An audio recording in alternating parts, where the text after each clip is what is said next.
Welcome back to another episode of the Casey Campbell Podcast. Casey Campbell with you, of course, and we're pleased to be joined by none other than Sam Hunt, the owner of Sam Hunt Racing in the NASCAR Xfinity Series. How's it going? It's going good, buddy. It's good to be talking to you again.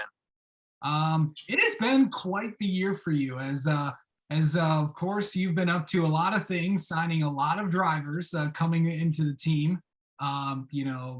And of course, another top five for you, second top five as a team with John Hunter behind the wheel again.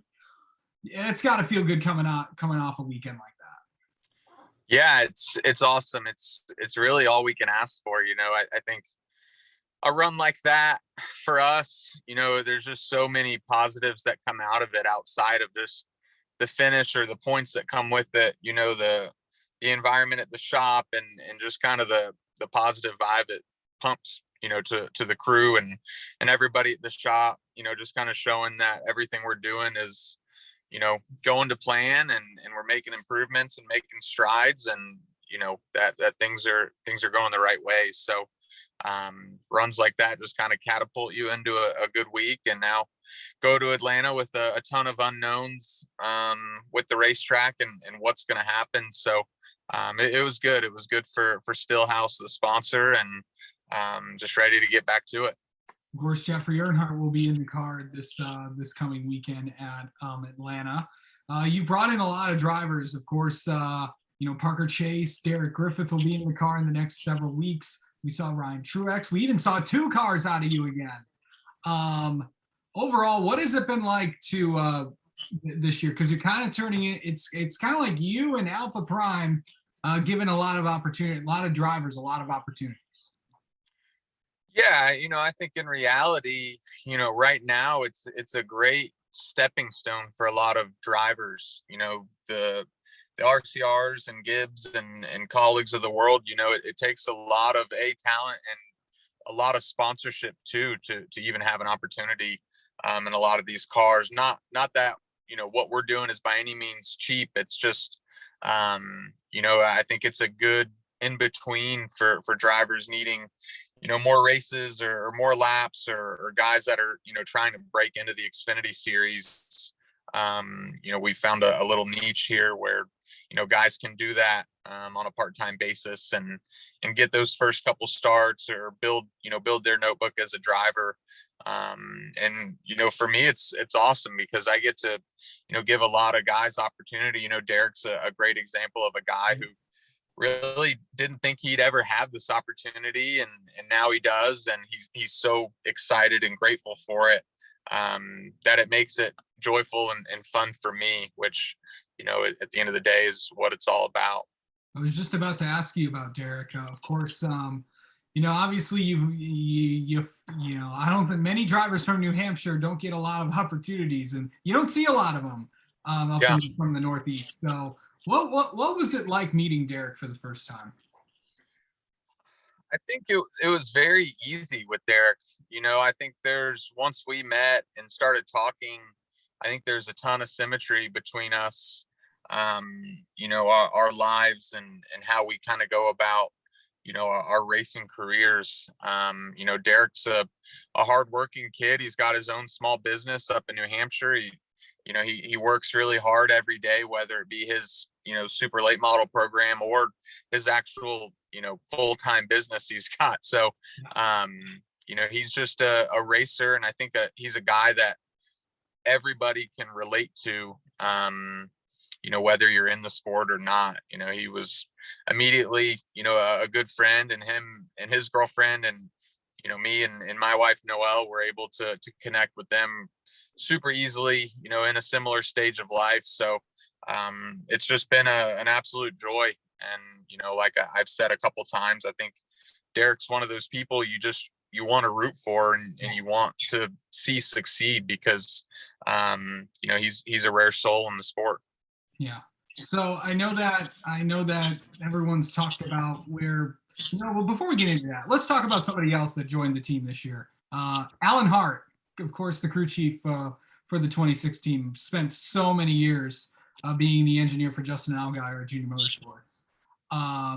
What was it like to get him over to you guys? So Alan and I, we've been friends for a couple years now. Yeah. There's a really funny story that the first time I actually met Alan, we had the K&N team and Colin Garrett was driving. We happened to be at Bristol. I think it was 2019. And we were at the hotel bar in Bristol and happened to be staying at the same hotel as JRM. And me and Andrew, who was my crew chief, were sitting at the bar and just talking. And I'd had this kind of crazy idea of building an Xfinity car and, you know, trying to qualify for a race or kind of move up the ladder. And Alan, his wife, girlfriend Kristen, and Dave Allens were all at the bar. And I asked them about it, and they all said, "Don't do it. You'll never make it happen, and it's just not worth it." And I think their answer, it had been a long day.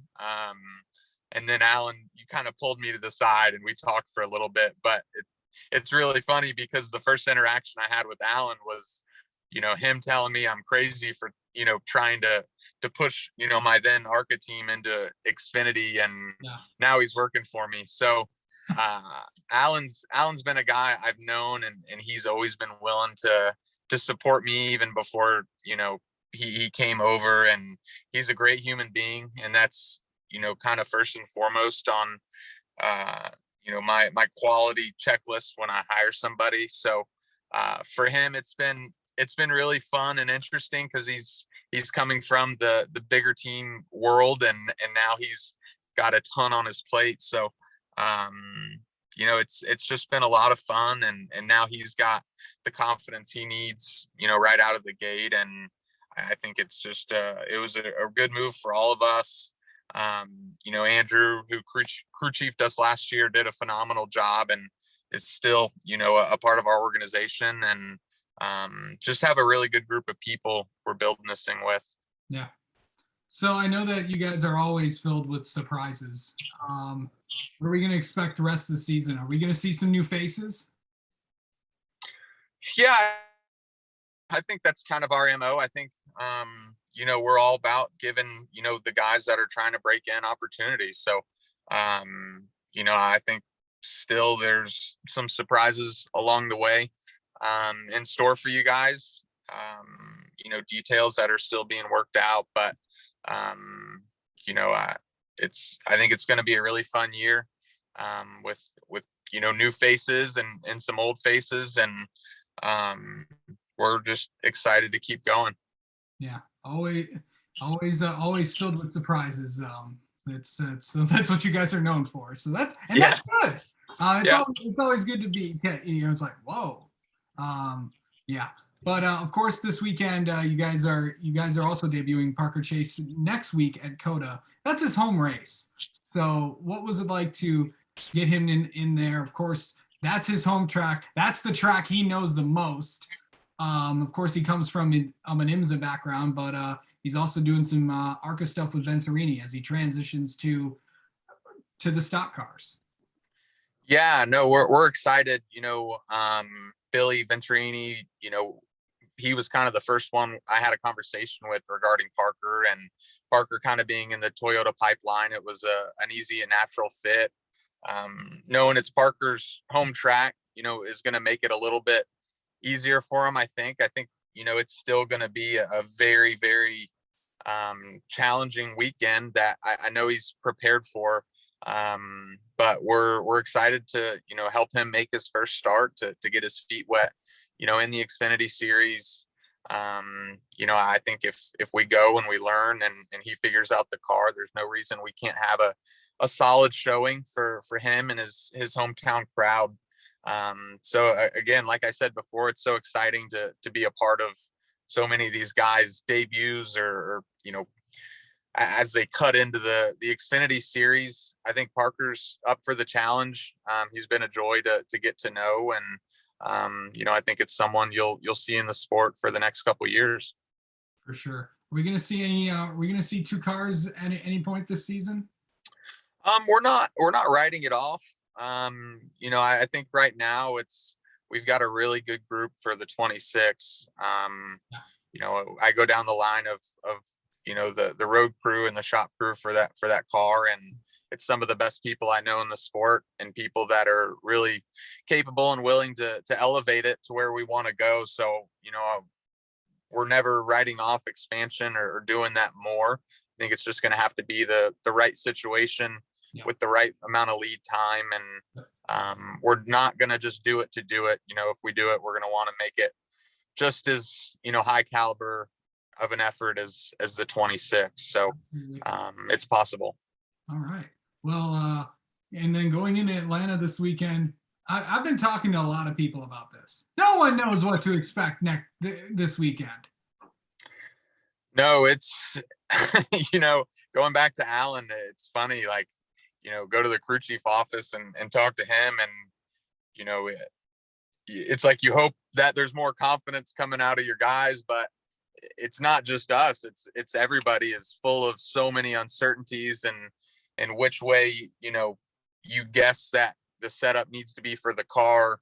Whether you need it more speedway style for straight line speed, or you need it more mile and a half style for handling and long run speed. So I think there's different teams that are going down there with totally different setup packages, and there's going to be a group of them that are correct, and then there's going to be a group of them that are not correct. And we're just praying that the way we decided to go is the right way. But honestly, we really won't know until we get there.